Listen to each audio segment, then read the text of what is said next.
Hey there guys. So on Friday we are going to be taking plant cuttings. We're going to take 3 different plant cuttings. So what I'm going to do right now is I'm going to walk you through how to take some of these plant cuttings. So right inside the classroom door I have tables set up. This first table is going to be our plant label table. Not trying to rhyme, it just worked out well. So I have directions sitting right here on the table and I'm going to show you how to do them. The next table, let me flip my camera real quick. So this first table right here is our plant labels. With the second table that you're going to go to is going to have our pots, which happen to be cups. Then we have our potting soil, and then we have our 3 plants. So we have plant 1, plant 2, and over here, plant 3. Then at the far end is where we're going to water and where we're going to keep our plants. So let's head back over here. We are going to go to our plant labels. As you can see on the poster, it says plant labels right in pencil. Now these labels are kind of a plasticky material.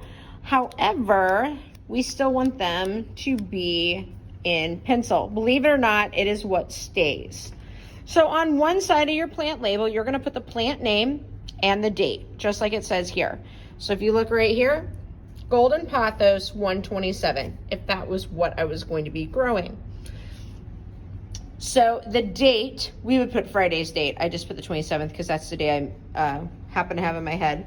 But we have the 3 plants we are doing is the African violet, the snake plant, and the Harrington Philodendron. So on the back side of your label, after you put the plant name on one side, you're going to flip it over and you're going to put your name. Now, if you have a name that is repetitive in my classes, then you are going to want to make sure that you put your last name with it. But if you are the only AJ in there, then you're good to go with just your first name. Okay? So we have our plant labels. Now, looking down here, I mentioned that these are color coded. That is for a purpose. When you get to your plants, the directions are written on the same color paper. So the Harrington Philodendron is on pink paper. So that way you know you made the right label. I wouldn't make all 3 labels at once. I would make one label and then go to the next section and then the next section and plant that plant and then come back. That way you don't get the wrong label in the wrong plant. So then the next step is you would come over and you're going to go to whichever plant you start at. It really makes no difference. And on each one, there's a set of directions. So you're going to take and you're going to look at it and you're going to come up with, what do I do next? All right. So I'm going to demonstrate these and film them. I'm going to adjust my camera and set this up real fast. Give me just a second to click over. All right. It says that the very first thing we are going to do on the snake plant is we are going to fill a cup with soil. So these are the cups that I have.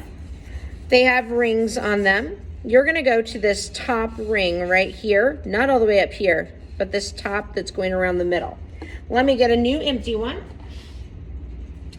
Now these cups have holes in the bottom. That is for drainage. If you get one and it has no hole, then we need to fix it. Otherwise, you're gonna have soup in the bottom, all right? So I'm gonna get some soil real fast.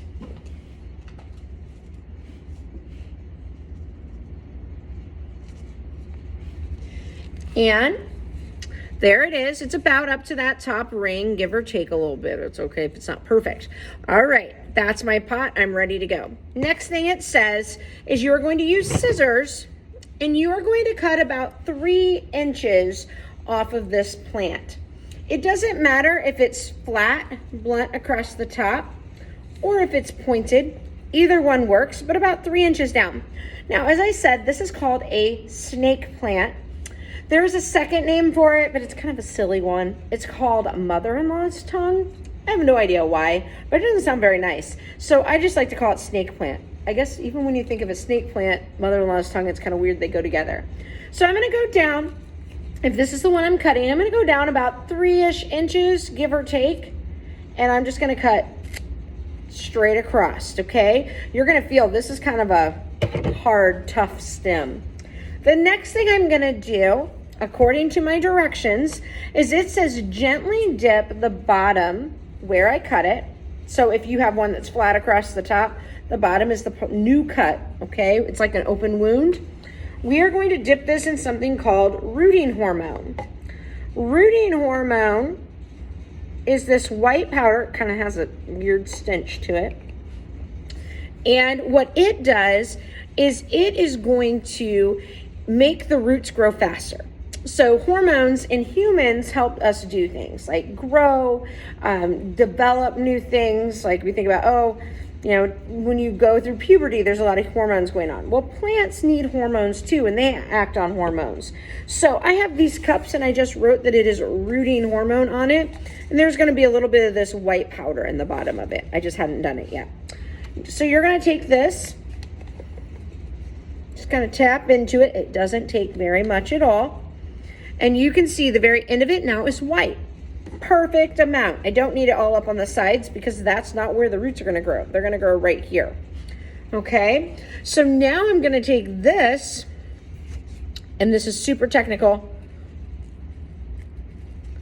I'm going to stick it down in my soil, kind of pull my soil around, and it should be able to stand straight up. If it's kind of leaning over and it's just because the soil is still loose, then we need to take, and whenever we water it, it'll fix it. So the next thing I do is I need to put my label, forgot my word there, my label in the pot. So I'm going to put it along the side. That way I can still read the label. I'm going to keep it up high enough I can read it. And it's not going to disturb my baby plant. Next step. Sorry about my hand there. We are going to come all the way down here. And here we have trays. Okay. I did not bring my water over, but I'm going to have jugs of water sitting here. And you are going to water it. Now let me go grab the jug. When you water, it's really important that you saturate all the soil, but you don't pour it all at once. If you go hog wild and we pour it all at once, you're going to drown that poor little plant, and it might even shoot it up because the soil is nice and loose. So I'm going to put it in a pan here. And then this is a little hard to do. I might splash, so I might be eating my own words here. But one-handed, it's kind of full. I'm going to pour a little in and let it kind of seep in there. You can see you don't really see it anymore, but there's none coming out the bottom. So I'm going to do this one more time. I'm going to do this one-handed. Let you guys look up for a second. Or I'm sorry, two-handed. So then I'm going to pour a little bit more, and I'm going to do that until it is saturated so that I can see water. And do you know how I know it's saturated? It's coming out the bottom. That's how you know that you have saturated the soil the way it should be. Okay.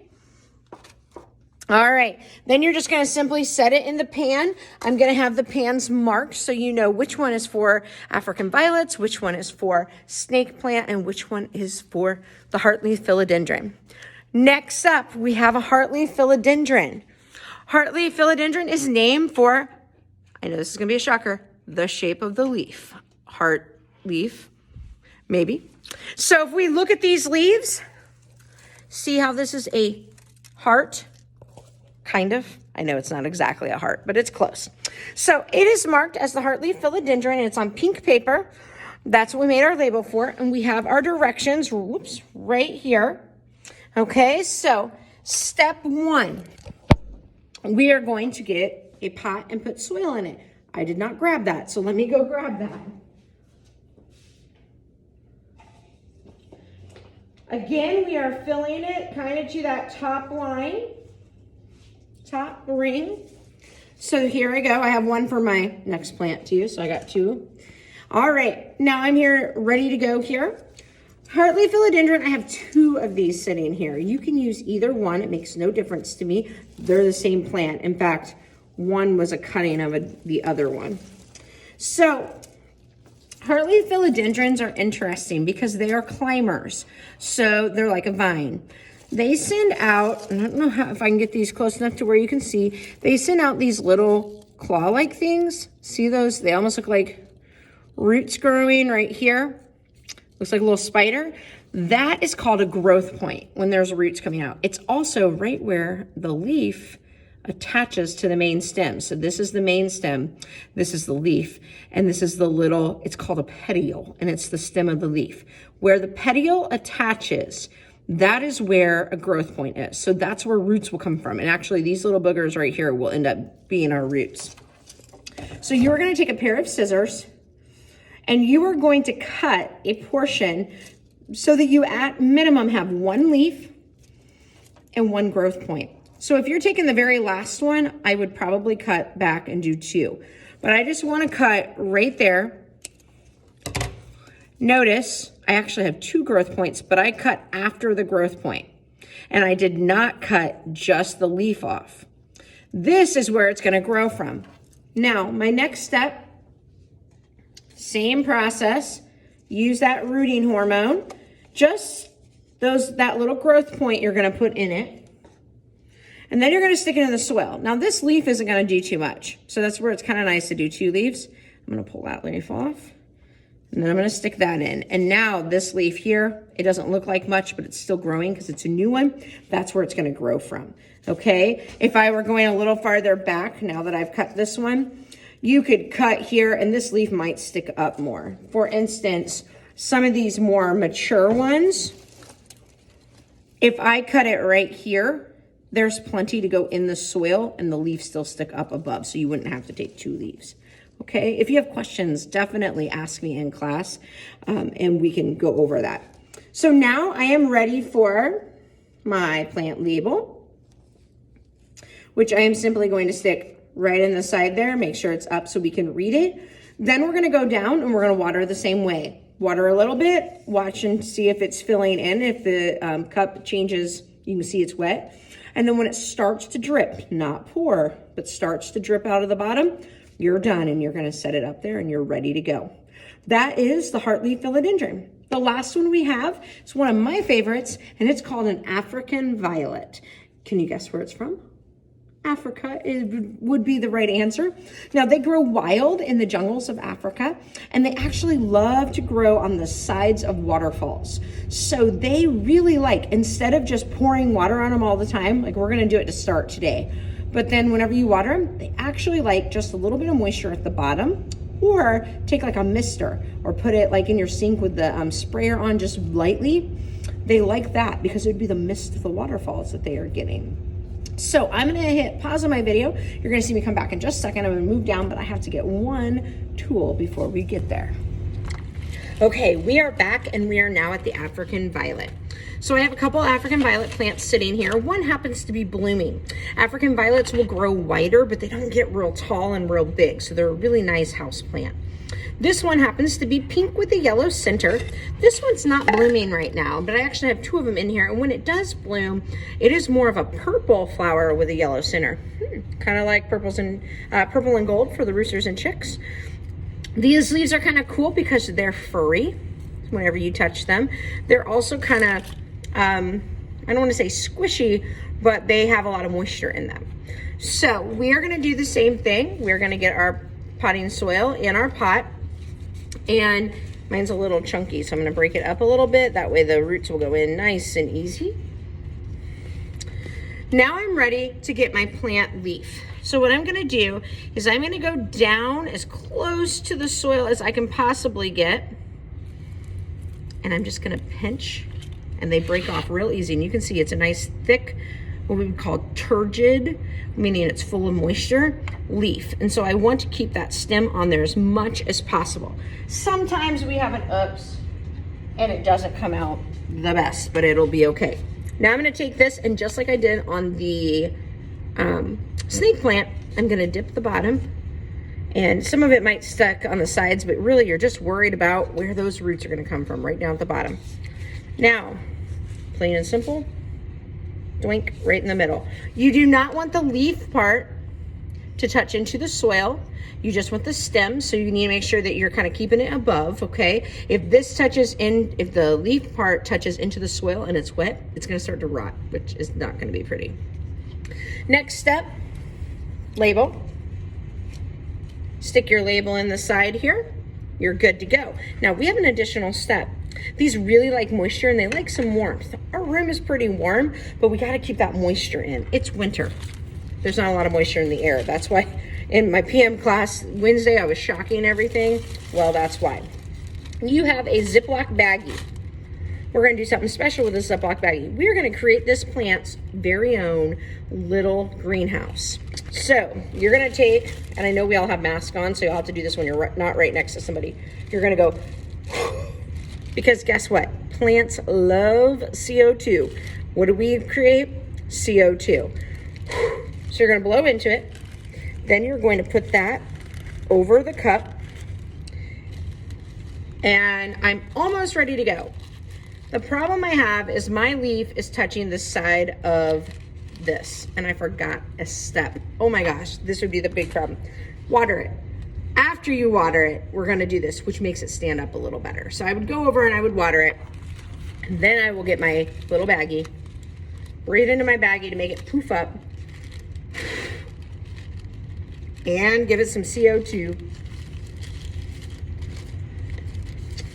And then we are gonna take either rubber bands or, well, my rubber band just broke. A rubber band or a piece of string, whichever I have. My rubber bands apparently need to be replaced. These tend to be, or seem to be ancient and dried out.